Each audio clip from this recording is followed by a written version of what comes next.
Tout d'abord, j'accepte de répondre, c'est pour montrer, être positif, pour montrer que c'est un virus qu'on peut guérir.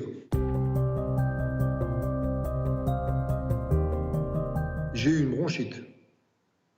Donc je suis allé au médecin qui m'a prescrit des traitements antibiotiques et de Doliprane. Et puis j'étais malade le samedi et le dimanche, avec 38,5 de fièvre. Et puis le lundi, la fièvre est tombée.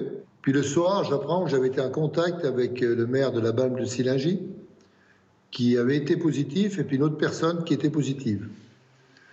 Donc je rappelle le 15, qui me dit vous venez le lendemain à l'hôpital d'Annecy pour passer un test.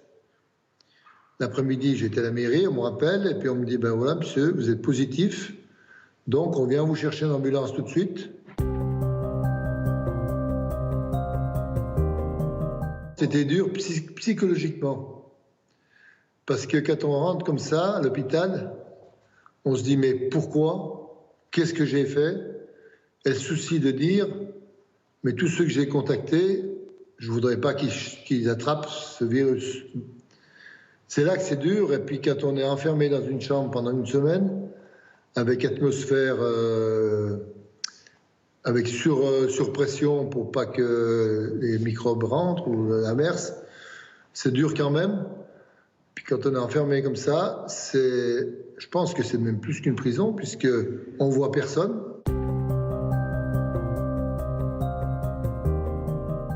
Aujourd'hui, je suis 100% guéri.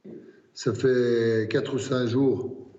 Je me contrôle ma température quand même matin et soir, parce que j'ai plus de température, je ne tousse pas. Aujourd'hui, je suis 100% guéri. Et ce que je voulais témoigner là, c'est que c'est une maladie qui peut être grave, mais c'est une maladie surtout qu'on guérit. Il faut garder courage. Il faut garder courage, et puis on vaincra encore cette maladie comme on a vaincu beaucoup d'autres. Mais il faut se dire que ça peut arriver à tout le monde.